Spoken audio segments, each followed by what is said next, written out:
de las y los senadores, ofreciéndole una disculpa, senador Rafael, por estas circunstancias de tiempo. Si hubiera alguna participación, adelante, senadora Minerva, en uso de la palabra. Bueno, yo quisiera puntualizar que he tenido el privilegio de ver nacer a esa institución, a la Procuraduría de la Defensa del Contribuyente, que una iniciativa que presentamos juntos en aquellos años el senador Gustavo Madero y su servidora superó el veto que le había otorgado el presidente Fox a la ley orgánica de la PRODECON, así que la conozco muy bien. Quisiera yo puntualizar también, pues, que me he deslindado de el tema de incurrir en delito por estar realizando hoy estas comparecencias, toda vez que hay ya conocimiento de 2 suspensiones que han sido otorgadas, pero que sin embargo, asumiendo mis responsabilidades secretarias, que estoy aquí haciendo algunos planteamientos. En la fracción tercera del artículo 7 de la Ley Orgánica de la PRODECON se establece como requisito contar con experiencia acreditada en materia fiscal, cuando menos por un término de 5 años inmediatos anteriores a la designación. En el caso concreto implicaría que esa experiencia debe ser verificable de noviembre de 2015 a la fecha.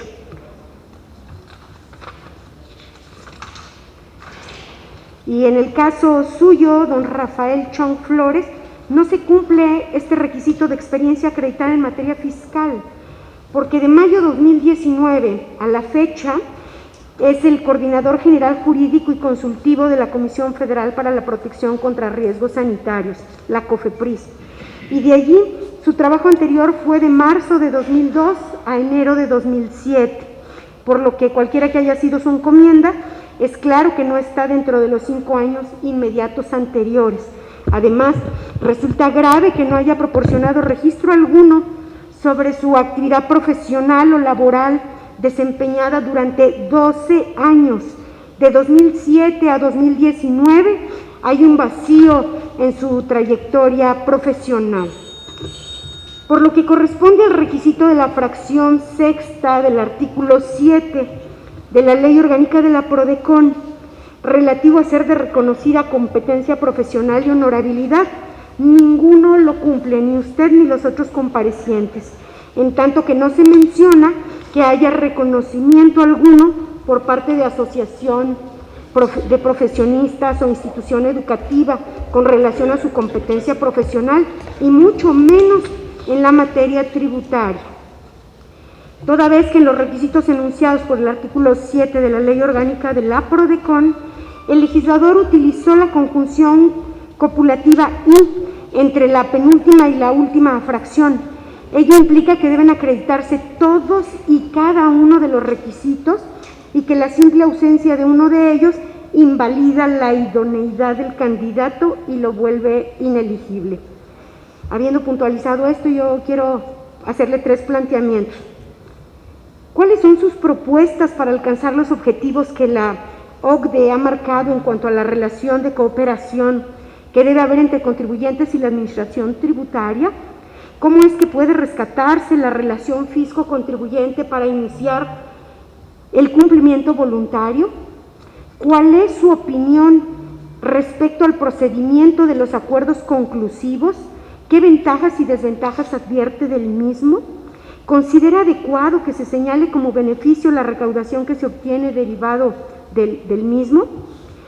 En su opinión, ¿debe o no la PRODECON tener facultades para que sus recomendaciones sean vinculantes y por qué? Es cuanto, presidente. ¿Alguna otra participación? ¿Algún otro comentario? Tiene hasta 20 minutos el licenciado Rafael Chong Flores para hacer los comentarios correspondientes. Sí, señor senador. Sí, senador. Ok, bueno, independientemente de los cuestionamientos que hizo la compañera senadora, yo quisiera saber un poco más acerca de su visión, ya que para ser el ombudsman fiscal se requiere defender y anteponer los intereses de la ciudadanía, que busca los servicios que pues se encuentran en un estado de indefensión. Y mi pregunta sería, ¿qué servicios brindados por la Prodecon considera usted que se encuentran limitados, ya sea ante la representación legal o por la adopción de los acuerdos conclusivos? Y de igual manera, ¿cuál es la diferencia entre estos y el que más conviene o da beneficios a la ciudadanía?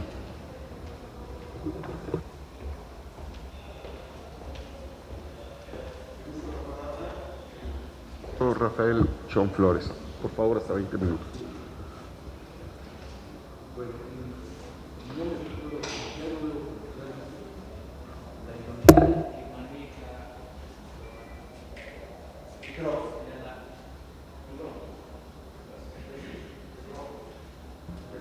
Sí, gracias. Sí, le comentaba que, que no me quisiera pronunciar respecto a la idoneidad que está planteando la senadora. Creo que es un tema en todo caso del Senado y de la terna misma como se envió, pero sí quiero pronunciar sobre mi idoneidad como yo la considero en función de mis capacidades y en función de mis habilidades y en función de mis competencias. Eso creo que sí lo puedo defender, ¿no? Yo tengo una amplia trayectoria en el servicio público, he transitado por muchas dependencias y también en el sector privado. He tenido la oportunidad de ser también gerente en algunas empresas de carácter familiar, de manera que si hago un pequeño recuento de mi actividad profesional, por ejemplo, yo me inicié en el año 69, soy egresado en el año 70 de la Facultad de Derecho de la UNAM.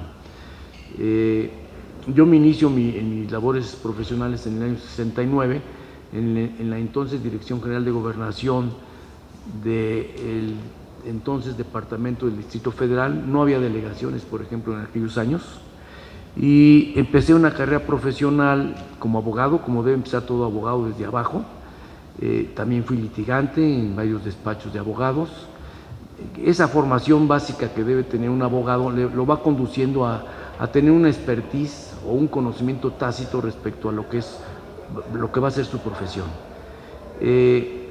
Mi primera encomienda en la que yo considero que desplegué y aprendí a entender la capacidad administrativa y de dirección que debe tener un funcionario público fue en el año del 73, en el que fui enviado en el entonces Departamento de Asuntos Agrarios y Colonización al estado de Veracruz a un programa que se llamó el PRONARDAI, el Programa Nacional de Regularización de los Derechos Agrarios Individuales. Me tocó ver ahí y ser de alguna manera mediador entre los conflictos que se dan entre las gentes que quieren privar esos derechos agrarios y los que quieren adquirirlos, por ejemplo, ¿no? Posteriormente de esa actividad fui profesor cerca de 7 años en la Facultad de Contaduría, que creo que es importante porque ahí se forman los contadores y los administradores de la UNAM, y fui profesor también del Colegio de Ciencias Humanidades en el plantel sur en aquellos años.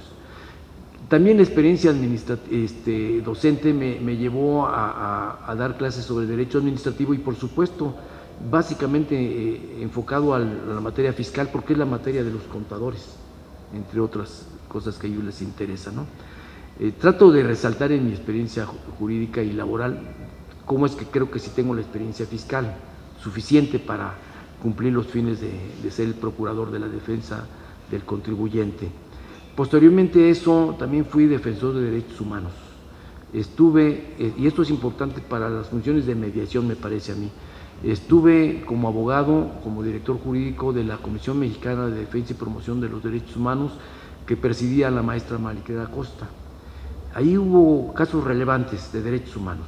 Nos tocó como organización civil defender al general Gallardo, y nos tocó, voy a resaltar 2 temas que me parecen emblemáticos, y nos tocó ver el asunto del vaho de Aguas Blancas.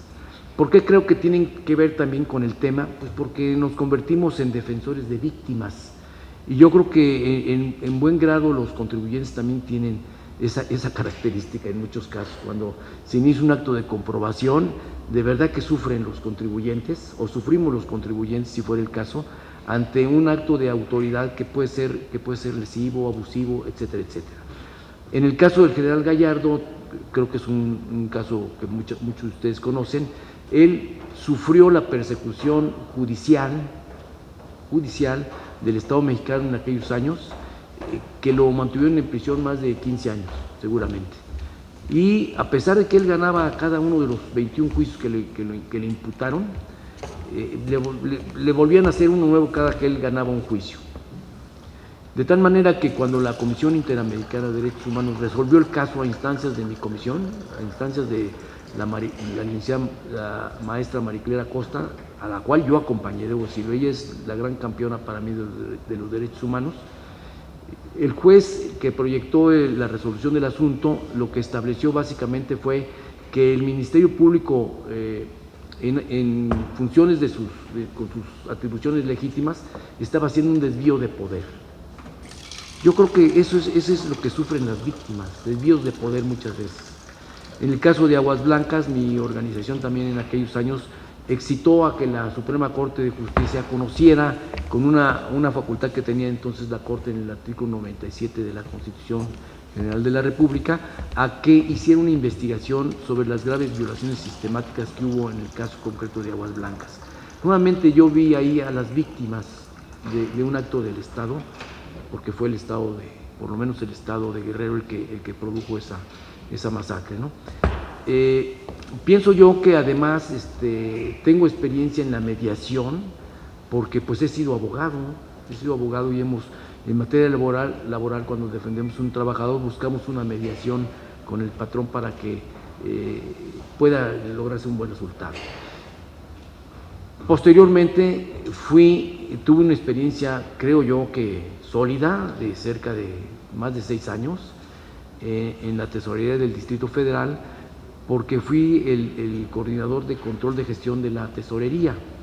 Ese cargo me permitió ver pues muchos aspectos de la recaudación en la Tesorería del Distrito Federal, tanto de impuestos locales como de impuestos federales, y muchas cosas más que teníamos entonces. Y combatimos la corrupción en esos años que se practicaba en la Tesorería del DF. Corrupción que también seguramente existe en las instancias actuales de la fiscalización que hacen de los contribuyentes en el ejercicio de sus facultades de comprobación, los entes que realizan estas funciones. Me tocó directamente en el año 2002, a partir del año 2002, de ser el subtesorero de fiscalización y de girar, decía hace un momento, cada año girábamos sobre 1000 actos de comprobación en materia federal, aparte de los actos de comprobación en materia de impuestos locales. Me tocó ver, porque me iba a ver la gente, yo tenía puertas abiertas con los contribuyentes para ver un sinnúmero de situaciones, entonces no había esta autocorrección que existe ni estos acuerdos conclusivos que existen. Pero por ejemplo me tocó ver un caso que me pareció importante. Se acercó una señora que la estaban revisando y descubrió el grupo auditor que en sus cuentas bancarias tenía una serie de depósitos que no se relacionaban con su contabilidad. Y entonces en la óptica del grupo auditor había que sancionarlo como un ingreso. La señora me explicó muy a detalle que ella era la administradora del condominio donde vivía y que esos dineros que engrosaban su cuenta bancaria eran las cuotas que daban mes a mes los vecinos de ella, ¿no? Entonces, por supuesto que yo fui capaz de ser sensible en ese momento y tratar y ver que se considera que esos ingresos no constituían, esos depósitos no constituían ingresos fiscales. Y así como esos casos, vi muchos asuntos en materia fiscal federal y local que me parece que la autoridad fiscal debe tener la sensibilidad suficiente para tratar de comprender al contribuyente. Yo era un funcionario que comprendía al contribuyente y también un funcionario que cuando veía ya en el acto de comprobación mismo y en la determinación del crédito fiscal que había elementos para que pagara, pues también hacía yo una determinante de crédito para que esto se hiciera. Debo decirles que me tocó firmar un acto de determinación de créditos fiscales por 1,000 millones de pesos en materia federal, un asunto muy viejo que Se lo llevó el SAT, se peleó muchos años y cuando se actualizó en la complementación nos ordenó el órgano judicial a que repusiéramos el acto de determinación fiscal y el resultado fueron 1,000 millones. No sé qué pasó después de eso, ¿no? En ese caso concreto. Pero esa ha sido mi experiencia como auditor, como subtesorero en materia fiscal. Comprendo muy bien el mundo fiscal. Actualmente, como coordinador jurídico de la COFEPRIS, de alguna manera también tengo implicaciones con la materia fiscal porque la COFEPRIS cobra derechos fiscales por los actos que otorga, una certificación, una licencia. Se tiene que actualizar cada año los derechos que pagan estas personas que son usuarios del sistema sanitario. Y de alguna manera también cada año vamos a la Secretaría de Hacienda a hacer ajustes respecto a los derechos que deben pagar los contribuyentes. Entonces yo creo que sí tengo la experiencia necesaria, ¿verdad? No me atrevo a calificar aquí lo que dice concretamente la fracción tercera del artículo 7 de la ley orgánica de la PRODECON. Creo que le toca en todo caso al Senado pronunciarse al respecto, pero yo sí tengo la suficiente experiencia acreditada en materia fiscal, ¿verdad? Y podría, no me di a la tarea de conseguir que alguna asociación de contadores, por ejemplo, hiciera algún pronunciamiento, pero creo yo que hay gente que me conoce y podría hacer pronunciamientos, porque en aquellos años pues teníamos mucha relación con los entes que representan a los contribuyentes, como son los colegios de contadores. Entonces pienso yo que sí tengo los elementos para ello, ¿no? Respecto a lo que nos plantea aquí el senador, ¿cuál es la otra? Perdón, ¿me la recuerda? Ok.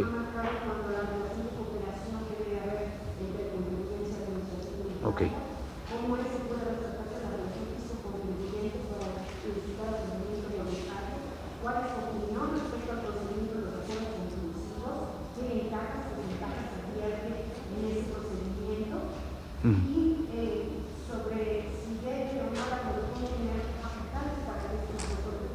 Sean vinculantes.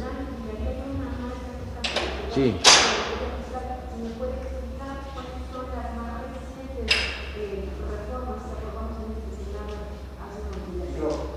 Sí, muy bien. Estas no las conozco, pero voy a contestarle las demás que voy a hacer. No conozco tampoco estas recomendaciones de la OCDE. Sí, es posible. Lo que pasa es que yo me dedico ahorita a un trabajo muy exhaustivo jurídico en la COFEPRIS, ¿no? Pero creo que eso no me exime para manifestar lo que ya manifesté en mi presentación. El marco legal que tiene actualmente la Procuraduría, para mí, dije hace un rato, es suficiente, es consistente, dije. ¿En qué radica su consistencia? En que tanto la ley de los derechos del contribuyente, como los lineamientos que regulan las atribuciones de la PRODECON, como la existencia de estos acuerdos conclusivos, como la existencia de la figura autocorrectiva en materia fiscal, por ejemplo, que no sé, se me señaló, no se me preguntó, y la misma ley orgánica de la PRODECON nos dan un elemento normativo suficiente para ir creando una nueva cultura fiscal.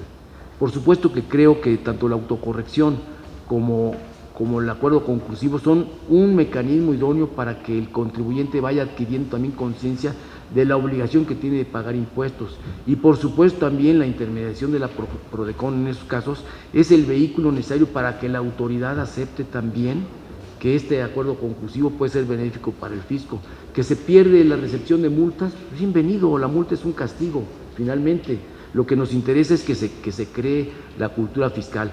Yo creo que el acto de fiscalización, más que tener una tendencia a la recaudación per se, puede haber actos muy excepcionales en que se recaude muy buen dinero, recientemente lo hemos visto con el SAT, pero yo creo que es el acto de comprobación a través de la fiscalización busca precisamente que el contribuyente vaya adquiriendo la cultura fiscal necesaria para contribuir a los gastos de la nación. Me preguntaba usted si hay alguna propuesta adicional. Yo creo que es consistente el marco legal actual.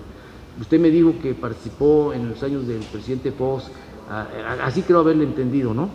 Participó en que se hiciera esta ley orgánica en que se creara un marco legal que tendiente a crear una nueva figura de contribuciones fiscales, que hubiera un ambiente de respeto entre la autoridad fiscalizadora, que no sea el diablo, ¿verdad?, esta autoridad fiscalizadora, y el contribuyente, que no sea tampoco el omisor clásico de los impuestos a través de la ilusión o de la franca omisión de pago de impuestos.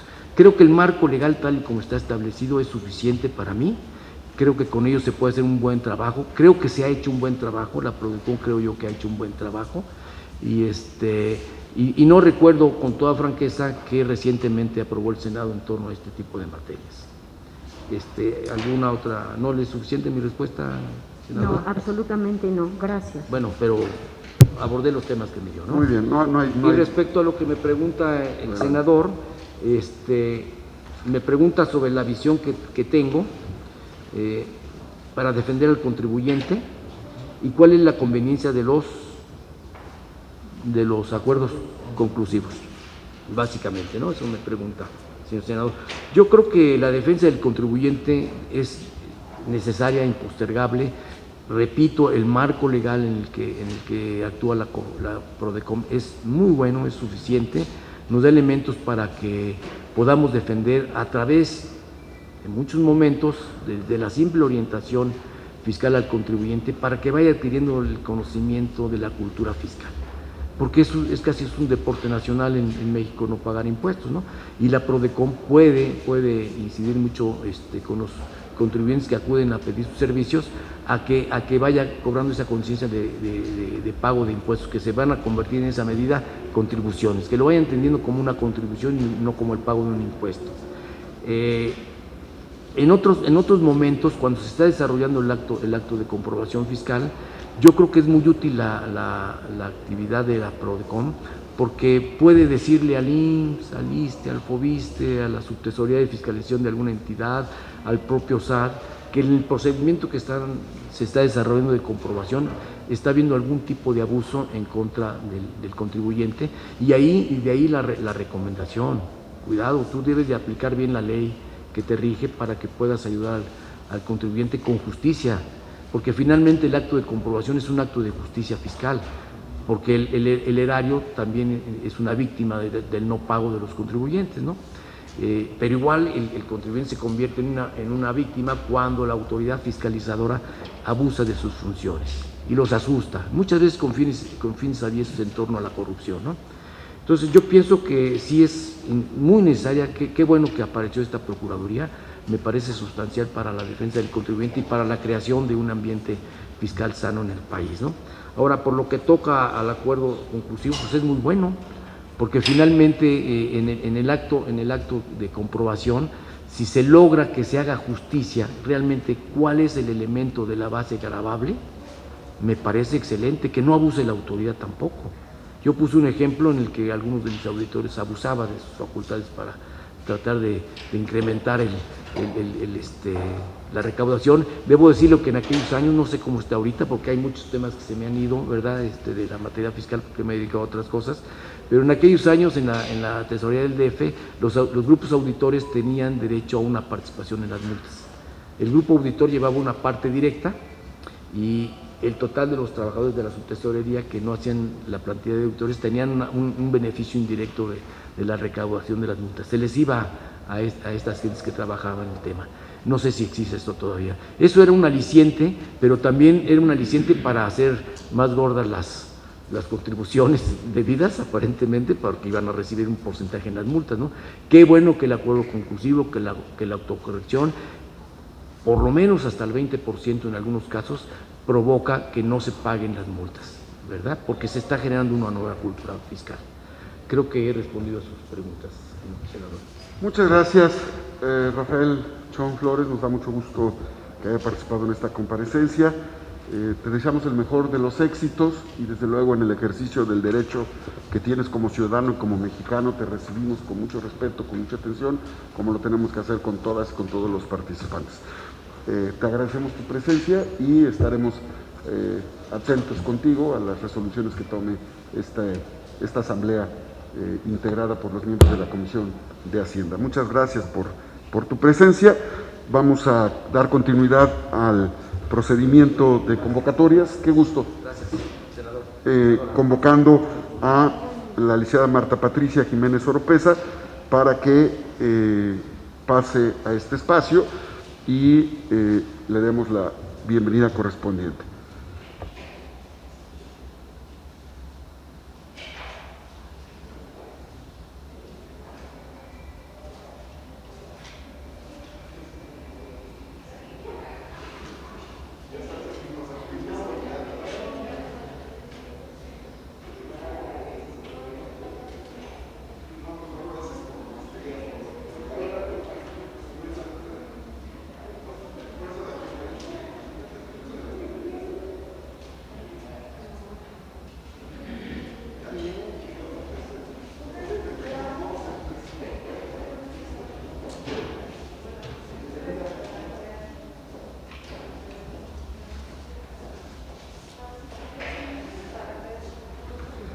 Buenas tardes, licenciada Marta Patricia Jiménez Oropeza, bienvenida a esta sesión de la Comisión de Hacienda y Crédito Público. Desahoga en este momento el formato de comparecencias que le informo a usted tendrá 10 minutos para la exposición temática.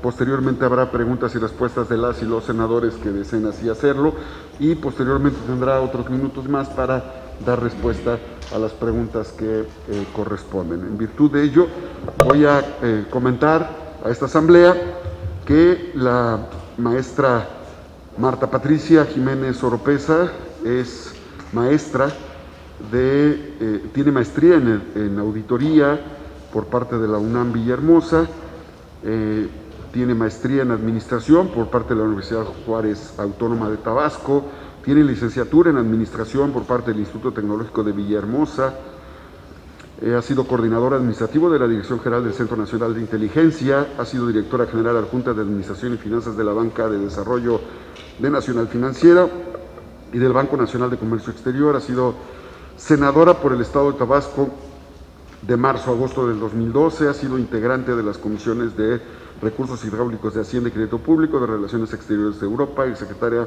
de la Comisión de Seguridad Social.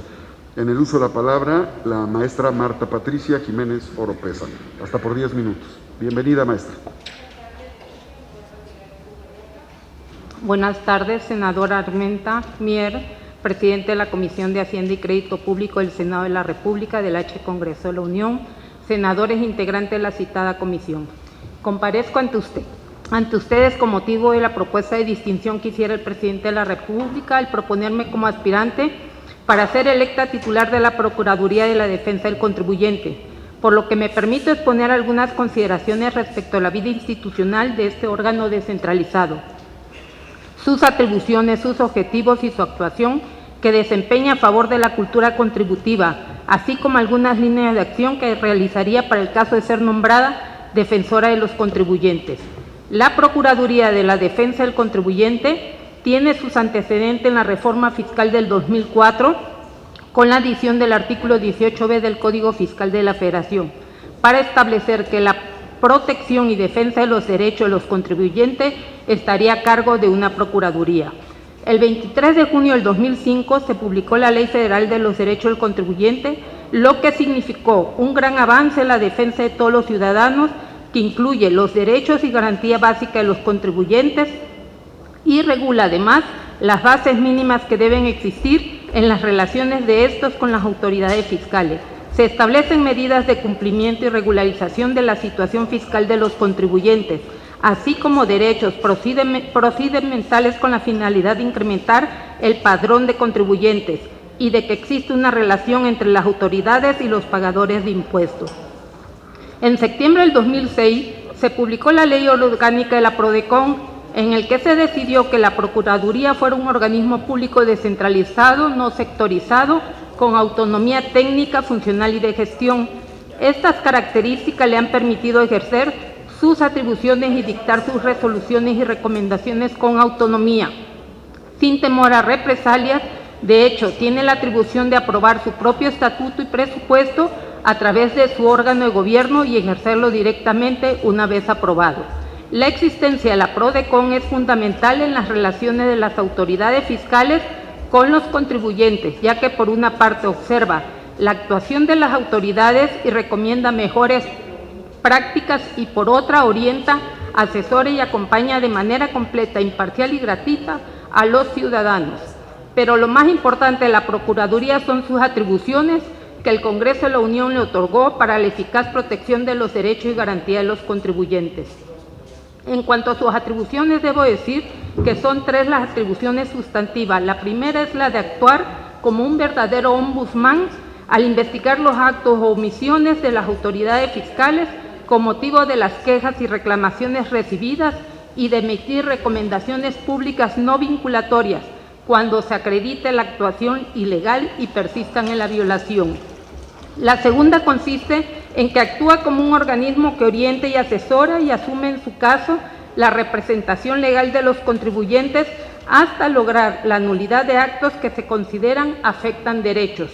La tercera es la de investigar e identificar problemas sistémicos en la aplicación de las leyes fiscales y el régimen tributario, además de tener reuniones periódicas con las autoridades fiscales y aduaneras.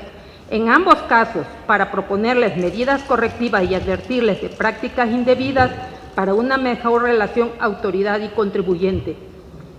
Estas atribuciones fundamentales las continuaré impulsando para el cumplimiento de las metas y objetivos de la Procuraduría y en pro de los derechos de los contribuyentes, además de mejorar las relaciones institucionales y lograr una mejor cultura contributiva.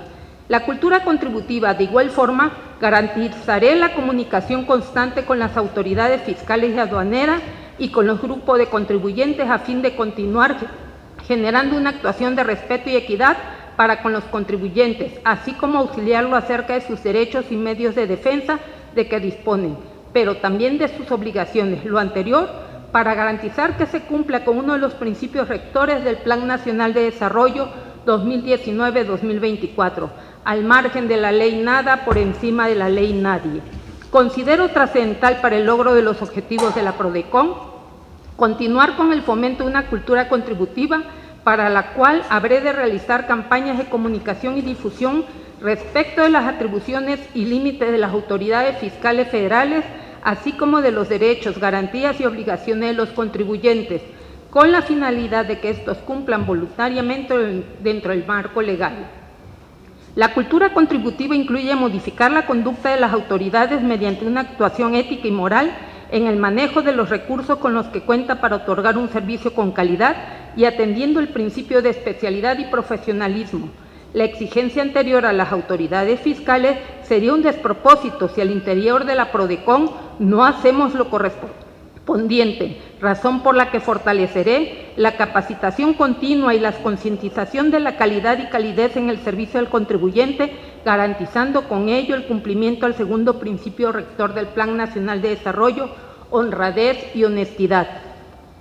Para consolidar el trabajo de la PRODECON, hoy se asume como una institución garante de los derechos humanos tributarios al realizar una tarea fundamental y de trascendencia en beneficio de los contribuyentes, al generar logros como recomendaciones públicas, acuerdos conclusivos, mediadores para resolver las quejas, asumir con éxito la representación legal y la defensa.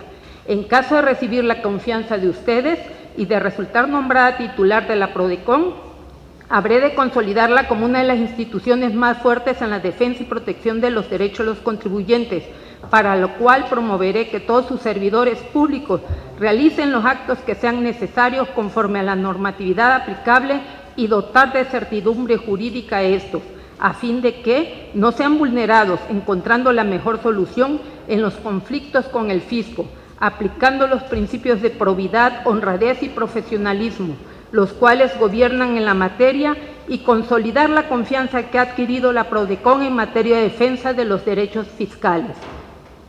En cuanto a mi experiencia, les comento lo siguiente. Considero que reúno los requisitos que la ley exige para ser procuradora y el perfil adecuado para garantizar un desempeño de calidad y especializado en favor de los pagadores de impuestos, quienes siempre han demandado el acceso a la justicia como un medio para tener un mejor nivel de vida. Tengo más de 30 años en el servicio público, logrando acumular experiencia en materia de administración y y fiscalización de los recursos públicos. He ocupado distintos cargos a nivel local y federal en las áreas administrativas y de auditoría a nivel dirección, permitiéndome conocer el marco fiscal y las diversas obligaciones en materia de las personas físicas y morales ante la autoridad, ya que he tenido la responsabilidad de realizar los trámites fiscales y administrativos ante las autoridades del SAT y Infonavit, así como ante la Auditoría Superior de la Federación, Función Pública, además de solventar observaciones en su momento emitidas por los entes fiscalizadores. Fui asesora de la Comisión de Hacienda y Presupuesto del Congreso del Estado, en la cual se revisa, analiza, adiciona y aprueba la Ley de Ingresos de los municipios y del Estado, así como el presupuesto de egreso del Estado, entre otros. En mi carácter de gerente administrativo y representante legal de un despacho en materia contable, fiscal y gubernamental, me permitió conocer de cerca la relación autoridad-contribuyente y los distintos criterios en materia fiscal. En el 2013 fui titular de la Secretaría de la Contraloría de Tabasco, coordinando la realización de auditoría en las que resultaron denuncias penales en contra de exfuncionarios públicos de primer nivel, así como la aplicación de medidas de austeridad en el desarrollo de las mismas. Como órgano de fiscalización del Estado en los planes de auditoría, se realizan actividades respecto al cumplimiento oportuno de las contribuciones por parte de los entes a fin de evitar pago de penas convencionales, que en muchas de las ocasiones se provocan. Derivado de la descentralización de los servicios de salud de la Federación al Estado, implementé en Tabasco el Sistema Integral de Administración de Personal, que incluye la determinación de contribuciones en materia laboral, por lo que como servidores públicos tenemos que el firme compromiso de trabajar siempre en beneficio de quienes sostienen la burocracia, que es el pueblo, y el compromiso de cumplir con nuestras obligaciones. Como directora de Administración de Nacional Financiera, Bancomex y del municipio del Centro en Tabasco, fui partícipe en la reestructuración administrativa para que los servicios que se otorgan con la mejor calidad y eficiencia, siendo que en las atribuciones asignadas destaca la determinación y pago oportuno de las contribuciones federales y locales de carácter fiscal atribuible a estos entes. Conozco muy bien el trabajo de la PRODECON, su marco normativo y su propósito. Mi compromiso será ser el Ombudsman Fiscal, una institución cercana a la gente en beneficio de todo México. Agradezco su atención. Es cuanto, señor presidente, señores senadores. Buenas tardes. Muchas gracias, maestra Marta Patricia Jiménez Oropeza. Corresponde a la etapa de preguntas por parte de las y los senadores. También se encuentra con nosotros la senadora Soledad Luébano. Se ha incorporado a esta sesión. Muchas gracias. En uso de la palabra las y los senadores que quieran así hacer.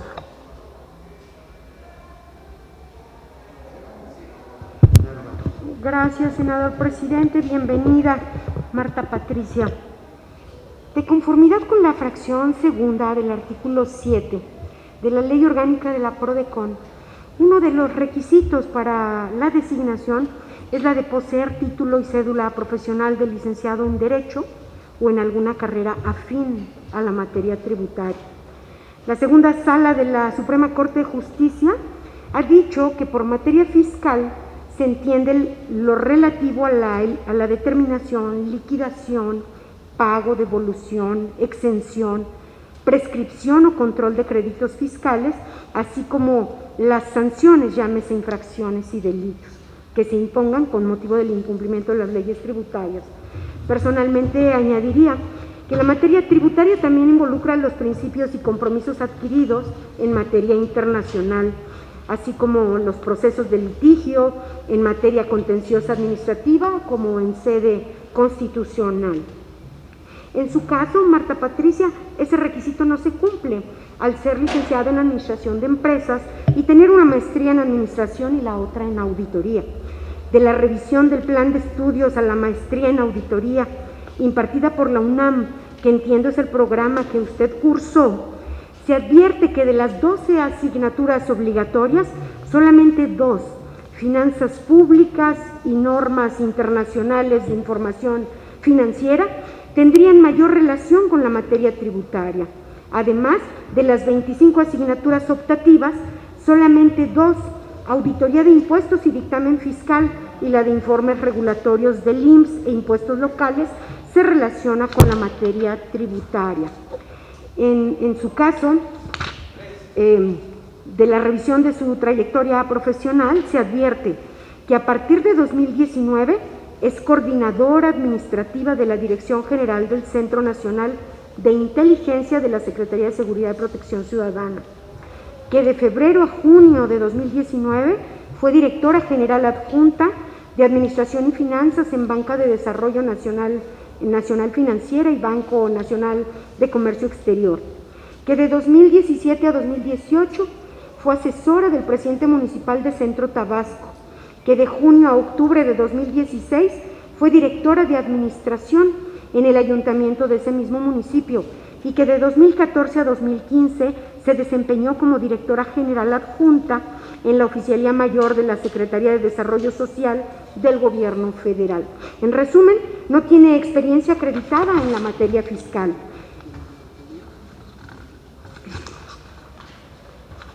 Por lo que hace al requisito establecido en la fracción cuarta del artículo 7 de la Ley Orgánica de Prodecon, relativo a que en los 3 años previos a su nombramiento no se haya ocupado la posición de secretario o subsecretario de Estado o titular de alguna entidad paraestatal en el Gobierno Federal, ni haber sido funcionario del Servicio de Administración Tributaria de Hacienda, se señala que usted, Marta Patricia, no lo cumple, en tanto que los 3 años previos laboró en instituciones paraestatales como lo son Nacional Financiera, el Banco Nacional de Comercio Exterior, tal como lo señalan la Ley Orgánica de la Administración Pública Federal, la Ley Federal de las Entidades Paraestatales y las respectivas leyes orgánicas de dichas instituciones.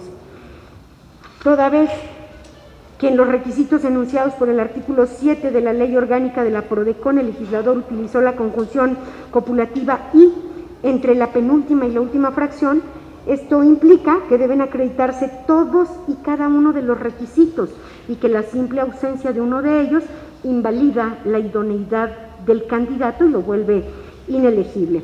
Habiendo dicho eso, quisiera yo preguntarle, ya entrando en materia, ¿cómo puede la Prodecon, dentro de sus atribuciones actuales, inhibir la evasión y la elusión fiscales? Si usted pudiera sugerir alguna propuesta legislativa, ¿qué aspecto reformaría de la ley orgánica y por qué para beneficiar a los contribuyentes?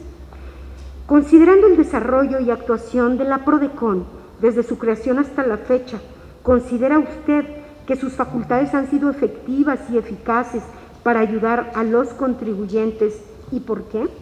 Es cuanto, senador presidente. Muchas gracias, secretaria. El senador Ovidio Salvador, en uso de la palabra. Gracias. Pues bienvenida, paisana. Usted tocó un punto en su participación que me llama mucho la atención, que es el fortalecimiento de la cultura contributiva. Y pues he sabido que en los últimos años el no pago de impuestos por parte de los grandes contribuyentes pues hacía un daño bastante fuerte al gobierno, principalmente Hacienda, y que en estos últimos 2 años se ha podido avanzar en este término. Y pues sabemos que muchas de las problemáticas que han existido a lo largo de la historia de México, pues específicamente en materia fiscal, es lo relacionado a la problemática de la evasión y de la elusión fiscal, así como de la falta de la confianza por parte de los contribuyentes hacia las autoridades. Por lo que me gustaría saber qué propuesta plantearía para que el contribuyente tenga la seguridad de una asistencia expedita, pronta, confiable ante la Prodecon. Esa sería mi pregunta. Gracias, senador Ovidio. Adelante, maestra Marta Patricia Jiménez, la respuesta, si es tan gentil.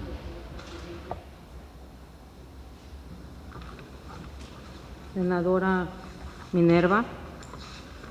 En mi pronunciamiento hice énfasis de que reúno los requisitos y mi trayectoria, en las cuales me he visto en las facultades de realizar funciones desde la asesoría en el Congreso del Estado, precisamente en la Comisión de Hacienda. Desde ahí se analizan, se revisan las leyes de ingresos, desde los impuestos, los derechos y las contribuciones, con los cuales el Estado y los municipios otorgarán el servicio a los contribuyentes y ciudadanos.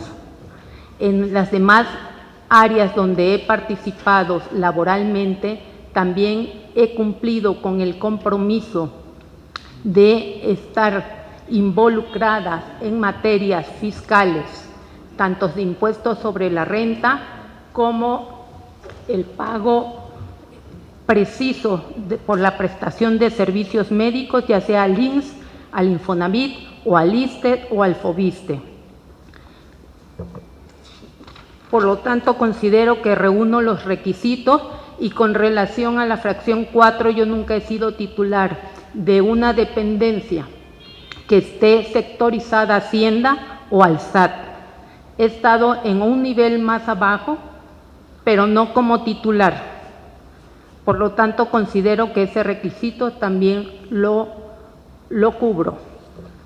La manera en que vamos a trabajar para la evasión de impuestos, tenemos que trabajar fuertemente en el fortalecimiento de la cultura contributiva, hacerle conciencia al contribuyente que también él tiene obligaciones de contribuir al gasto público del Estado, porque lo precisa también la Constitución en su artículo 31, fracción 4, que es obligación de todos los mexicanos contribuir con el gasto público federal a los estados y municipios. Por lo tanto, es un trabajo muy fuerte que tenemos que hacer desde la Procuraduría, y estaremos también fortaleciendo la confianza del contribuyente, siendo su aliado, porque se ha visto en sus 9 años de servicios de la PRODECON que el contribuyente prefiere acudir a la PRODECON antes de ir a la autoridad fiscal para buscar alternativas de solución a sus problemas fiscales. Desde ahí también estaré fortaleciendo las relaciones interinstitucionales con las autoridades fiscales para dar una mejor solución a los problemas del contribuyente. De esta manera estaremos fortaleciendo también al Estado en la contribución pronta y expedita de su recaudación, porque estaremos evitando largos juicios que son de mucho tiempo y costosos para la recaudación de impuestos, y por eso es un éxito los acuerdos conclusivos. Es la manera que estaría yo trabajando desde la PRODECON, y parte de eso también le contesto a usted, senador Ovidio. No sé si se den por satisfecho. ¿Es cuanto? Muchas gracias, maestra Marta Patricia Jiménez. Hemos concluido la segunda participación. Le deseamos el mejor de los éxitos. Estaremos analizando los comentarios, su ficha curricular y las participaciones que ha tenido. Muy amable. Éxito, y vamos a continuar rogándole a las senadoras, senadores, me permitan que el senador José Luis Pech continúe con el desahogo de la tercera comparecencia, y yo me incorporo, por favor, para atender una comisión que me está dando el senador Ricardo Monreal, si son tan gentiles. Gracias, senador. Solo quisiera hacer una precisión. Sí. De la experiencia a la que yo me refiero y que establece la ley es respecto de los últimos 5 años. Gracias. Le pido a la Secretaría Técnica ayude, auxilie al senador José Luis Pérez, por favor.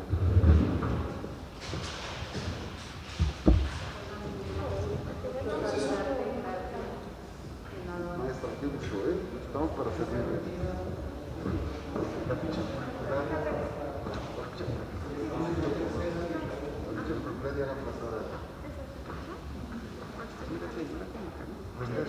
Esto se lo ordené. Vamos a en esta parte y ahorita le traigo al comerciante.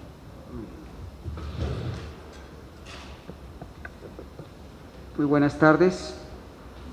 Continuamos con la intervención del ciudadano Carlos Alberto Puga Bolio, a quien le vamos a pedir que pase a esta sala. Por favor, licenciado, por favor. Y a quien le vamos a dar el uso de la voz.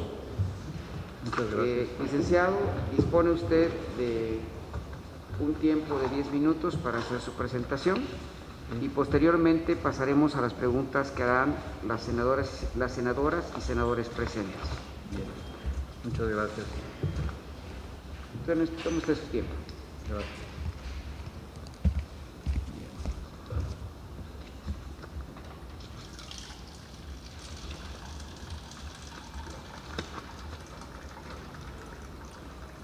Tiene usted el uso de la palabra.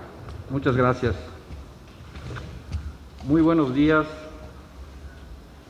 integrantes de este cuerpo colegiado de la Comisión de Hacienda y Crédito Público.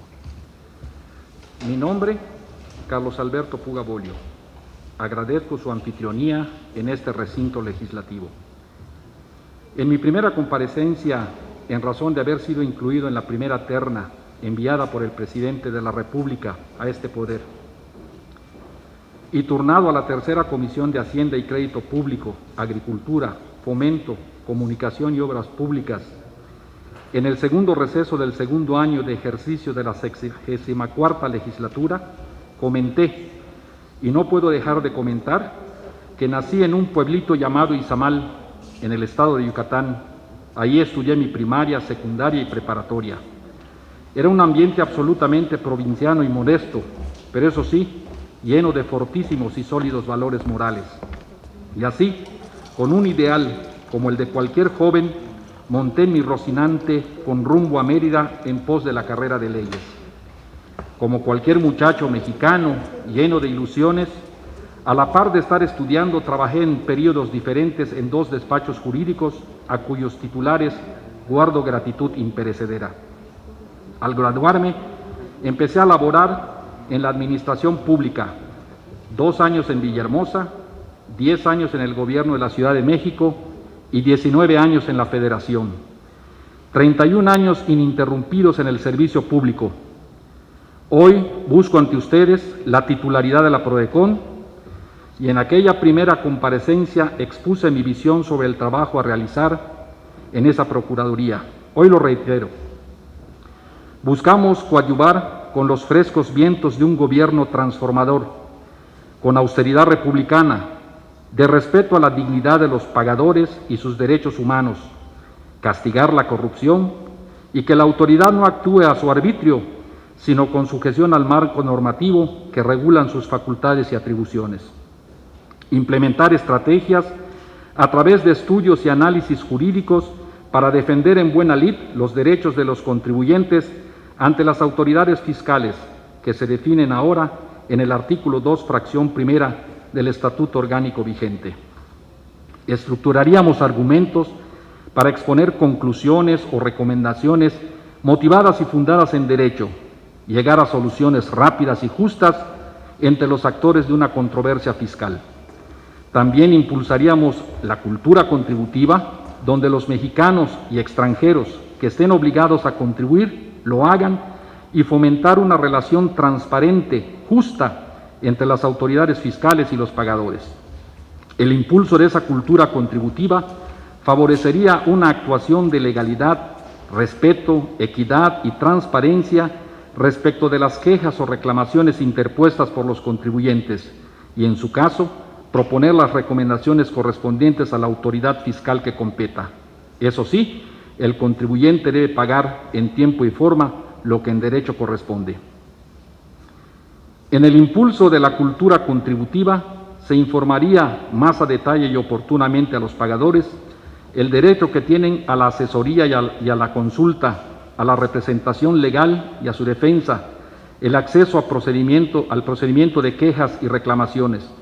Todo eso se lograría fomentando y difundiendo la cultura contributiva con campañas de comunicación y difusión social, alentando a los pagadores a cumplir voluntariamente con sus obligaciones tributarias, independientemente de que es en sí una obligación constitucional. el cumplimiento voluntario del pago de los impuestos, el que se hace de una manera conforme, es cuando la autoridad ha conseguido un alto grado de buena gestión, cuando alcanza altos niveles de transparencia, eficacia, eficiencia, cumplimiento de la legalidad y, lo más importante, el alto grado de satisfacción del contribuyente. Sobra decir en esta comparecencia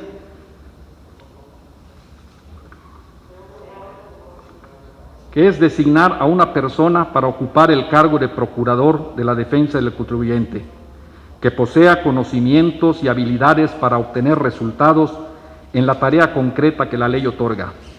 Mucho se ha especulado con respecto al requisito para ocupar el cargo de procurador de la defensa del contribuyente, dispuesto en el artículo 7, fracción tercera de la Ley Orgánica de la PRODECON, que al tenor literal establece lo siguiente: contar con experiencia acreditada en materia fiscal, cuando menos por un término de 5 años inmediatos anteriores a su designación. Entonces, en lo que a mí respecta, la capacidad y el mérito que quizá tomó en cuenta el presidente de la República para que por segunda ocasión me haya incluido en la terna para la posibilidad de ocupar la titularidad de la PRODECON, se deba al cumplimiento de lo que establece el artículo 7, fracción sexta de la propia Ley Orgánica de la PRODECON, que establece lo siguiente: ser de reconocida competencia profesional y honorabilidad. También quizá el Ejecutivo Federal haya valorado que este servidor tenga un expediente limpio en 31 años de servicio público ininterrumpido y que quizá, solo quizá, tomó en cuenta también que este servidor haya fungido en el sistema de transporte colectivo como el coordinador de grupo multidisciplinario para la administración y seguimiento del contrato de adquisición de 45 trenes NM-02, haber sido subgerente de administración de permisos temporales revocables del 19 de agosto del 2004 al 2007, coordinador de prestaciones, subgerente de personal, subgerente de nóminas y fondo de ahorro, director jurídico del área financiera de la Coordinación de Servicios Generales de la Policía Federal. Ahí, en esas responsabilidades, directa o indirectamente, fungimos como retenedores de impuestos que desde luego enterábamos al SAT en acatamiento a disposiciones legales en materia fiscal. Pero también cuenta, estimo yo, las asignaturas de Economía Política y Derecho Financiero que llevamos en las universidades públicas que con justicia provee el Estado mexicano. De lo expuesto, se advierte que mi desempeño en la función pública me ha dotado de conocimientos en varias disciplinas y mi experiencia me permite el razonamiento jurídico en la materia fiscal. Que no se pierda de vista que la PRODECON está supeditada a un marco jurídico rígido que en su conjunto son reglas establecidas para desempeñar su actividad, y de ese marco normativo no nos podemos salir con o sin experiencia para el cargo, lo que impulsa a evitar la perpetuidad en esa procuraduría.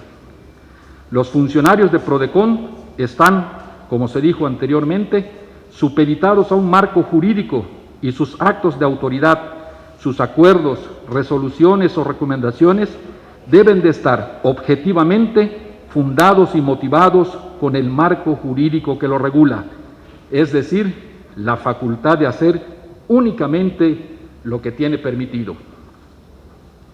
Señoras y señores legisladores, buscamos consolidar un buen gobierno y sin ambajes ni circunloquios, con toda claridad les digo que buscamos un gobierno justo como el ideal que anima al presidente de México, que cada quien en el ámbito de sus responsabilidades combata la corrupción, fomente el respeto a los derechos humanos, procure el bienestar de sus usuarios, inculque la regeneración de la ética en el servicio público, erradicar en nuestro caso los paraísos fiscales y reorientar la regulación de justicia en todos sus órdenes.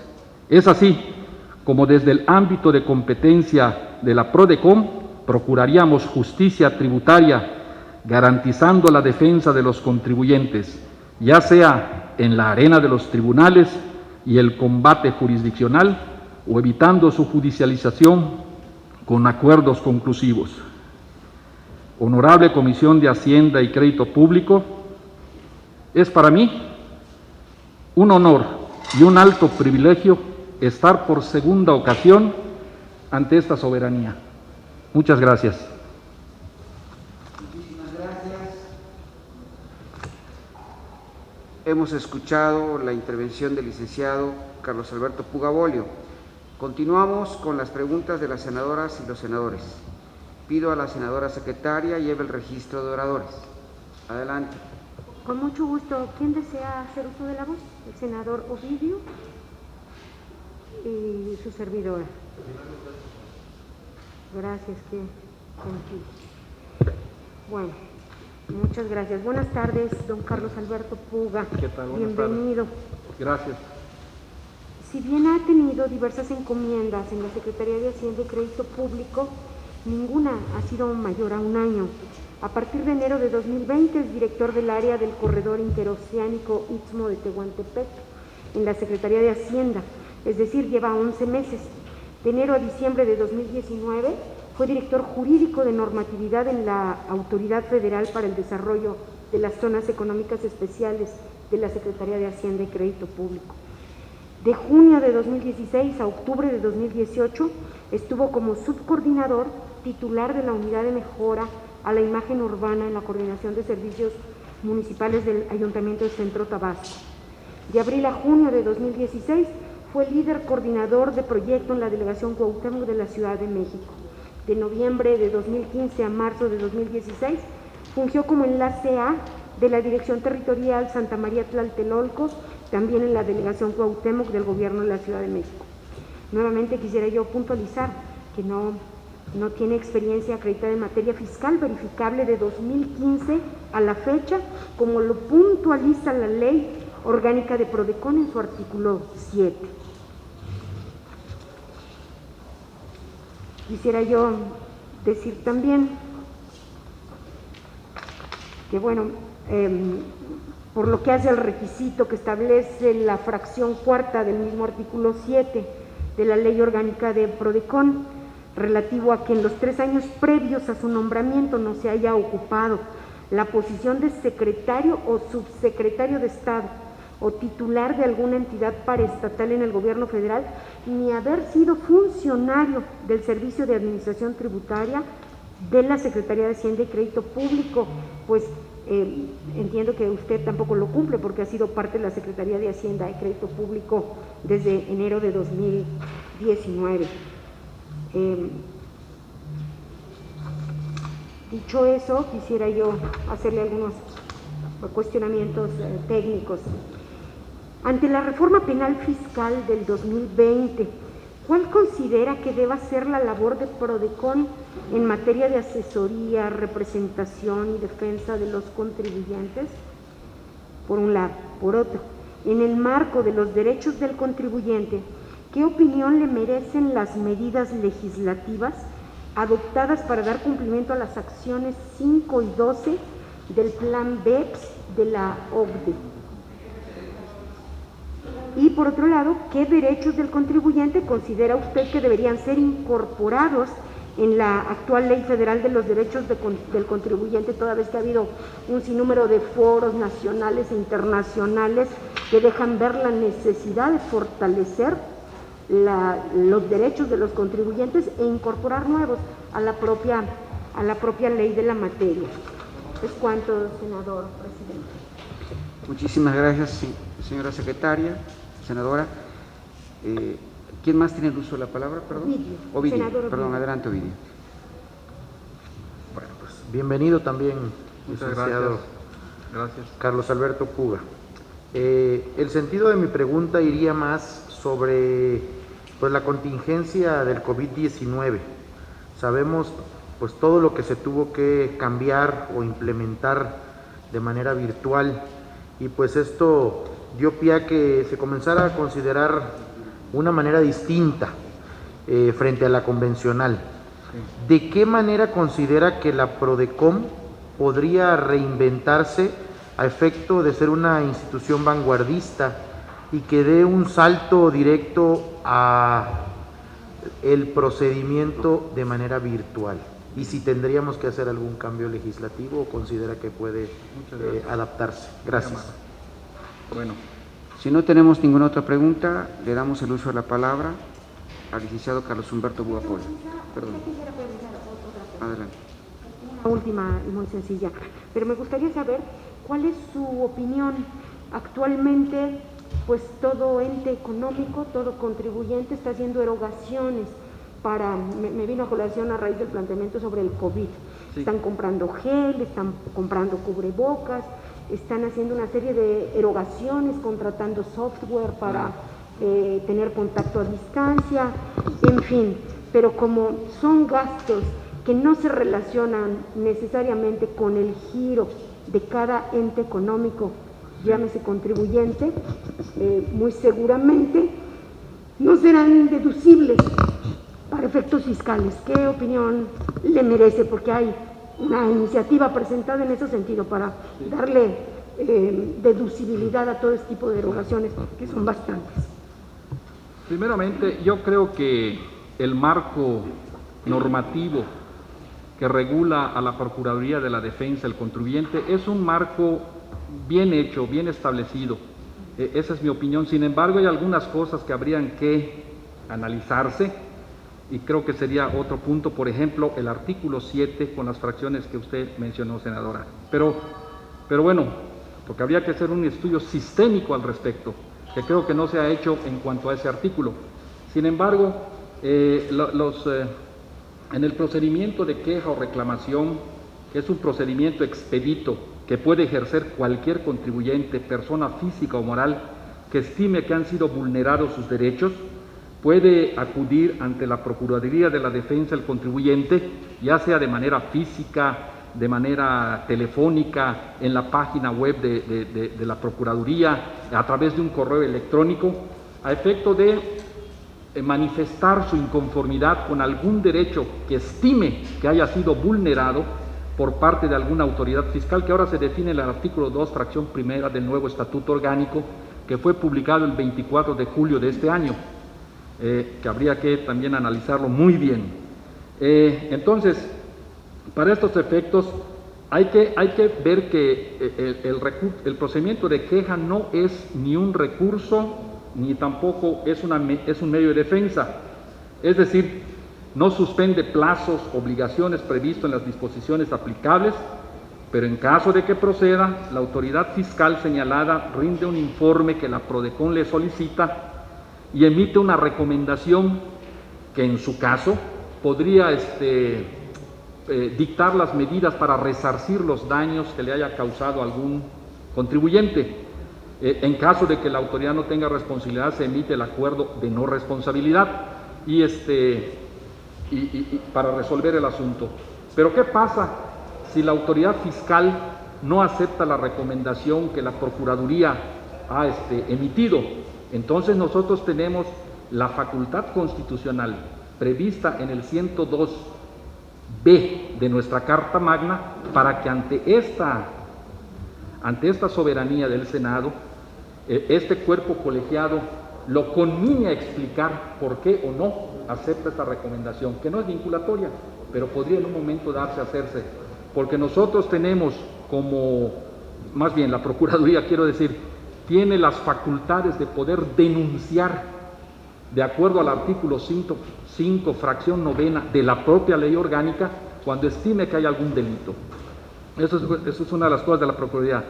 En cuanto a estas, me decía que en estas cuestiones de la pandemia, en el que se están facturando muchas cosas, sí, creo yo que en la miscelánea fiscal, si no me equivoco, del 2021, respecto a la ley del impuesto sobre la renta, se modificó, creo que el artículo 80, si no me equivoco, sí, creo que es el 80, en donde existe la posibilidad de que desaparezcan, creo que 9,000 donatarios autorizados.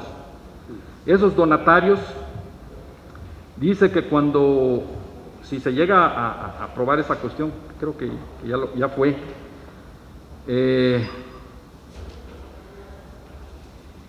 que cuando obtengan estas donatarias ingresos del más del 50% de sus actividades no relacionadas con su objeto social, perderán su autorización. Y porque estas donatarias podría considerarse en un momento dado que podrían ser hasta como factureras. Digo, no todas, pero hay cuestiones que podrían darse con esa figura. Entonces, esta reforma, creo yo, controla más los gastos que se hacen por las compras de todas estas cosas que están sucediendo con esta pandemia. Yo creo que la reforma al 80 de la ley del impuesto a la renta es adecuada, creo yo. Bueno, no me refiero a eso. Más bien me refiero a la reforma penal fiscal. Es decir, hoy cualquier contribuyente puede estar expuesto a incurrir en situaciones de delincuencia organizada. Sí. Y la pregunta va enfocada en si usted considera que la PRODECON debiera también hacer las veces de defensor, de ombudsman, de los contribuyentes que se encuentran en esa delicada circunstancia. Y la otra era en relación del BEPS que ha establecido la OCDE sobre las acciones reportables y el tema de la cláusula antielusión de las instancias sobre fondos. En cuanto a la que si la Procuraduría podría intervenir, esto creo que sí. La Procuraduría de la defensa del contribuyente es precisamente eso, garantizar los derechos de los contribuyentes.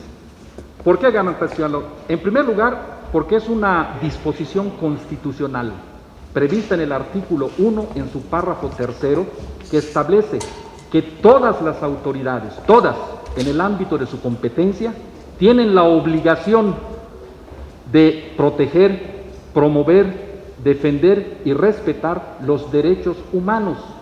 Y nosotros somos un ombudsman, entonces, y esto se hace bajo los principios de universalidad, indivisibilidad, progresividad y universalidad. Todo esto nos da, creo yo, la facultad para poder atender las figuras que usted menciona, senadora. Entonces creo que sí es procedente, aunque me refiero, habría que hacer un estudio más acucioso a través del método sistemático, digamos. Bien.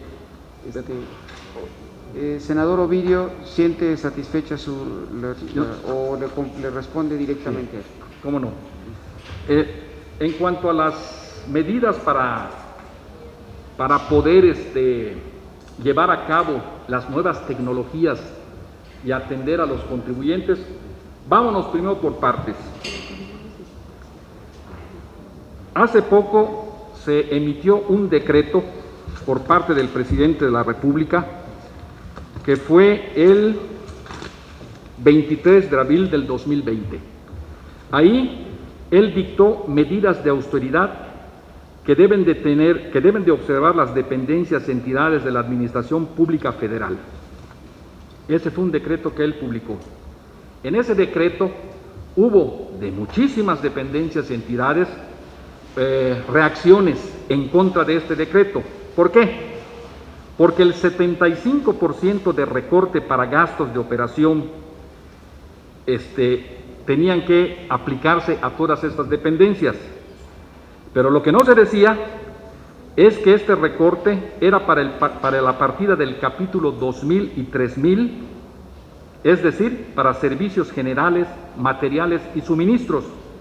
Con ese recorte, hipotéticamente, dejarían de operar, en el caso de la PRODECON, 16 delegaciones de las 30 que existen en el país, ya que no habría para pagar luz, agua, internet, teléfono, rentas, etcétera, etcétera. El presupuesto, entiendo yo, que para este año tenía la PRODECON era de 248.744.000 pesos. Este recorte del 75% representa 186.089.000 pesos y el restante 25% representa el 62.655 pesos.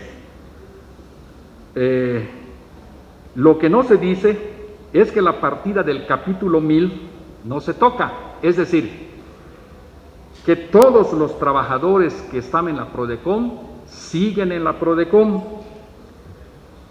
¿Qué fenómeno sucede con esto? Hay que hacer un estudio minucioso al respecto, ¿eh? Lo que yo quiero decir es que esto coadyuva con la intención del presidente. Pueden haber delegaciones regionales, no lo sé, habría que hacer un estudio más acucioso estando en la mesa de la PRODECON, pero esto nos ayuda a que las tecnologías de la información y de la comunicación nos acerquen a los contribuyentes, porque pueden hacer, como dijimos anteriormente, todos sus trámites a través de la página web de la Procuraduría, lo pueden hacer vía telefónica, lo pueden hacer de manera presencial, lo pueden hacer por correo electrónico, y todas estas posibilidades de austeridad que nos dan las tecnologías es en beneficio de los propios contribuyentes. En ese tenor, creo yo que con estas nuevas tecnologías que tenemos podemos atenuar, si es que hay algún problema, atenuar las necesidades de los contribuyentes que se necesitan acercar a la PRODECON para que tenga la posibilidad de tener su representación, sus consultas, sus asesoramientos, etcétera, etcétera. ¿Alguna pregunta adicional? Pues solamente me queda agradecer al licenciado Carlos Alberto Puga Polio por su presentación, por las respuestas que ha dado, agradecerle mucho que haya acudido con nosotros y pues queda esta sesión concluida. Muchísimas gracias por haber estado. Muy amable a todos. Muchas gracias a todos ustedes. Yo sé que esta comparecencia no es necesariamente un interrogatorio, sino que los criterios que lleguen ustedes a tomar, yo los entiendo como el análisis para ver el mejor perfil de quien pudiera ocupar la Procuraduría de la Defensa del Contribuyente. Montesquieu decía hace muchos años que las leyes inútiles debilitan las necesarias. Ulpiano, siglos antes, decía que justicia es dar a cada quien lo que le corresponde. Y yo sí reiteraría, justicia es dar a cada quien lo que le corresponde. Muchas gracias. Muchísimas gracias. Muchas gracias, muy amable. Muy amable. Le agradecemos, licenciado. Ya puede usted retirarse y muchísimas gracias. Al contrario, gracias por su atención. Muy amable. Les informo a los asistentes que respecto a los asuntos que nos fueron turnados en estas comisiones unidas con estudios legislativos, según y con justicia, les serán enviados dictámenes aquí aprobados. Agradezco mucho la participación de todos los presentes y la gentileza del presidente de permitirme conducir la sesión en esta parte final. Muchísimas gracias a todos. Gracias.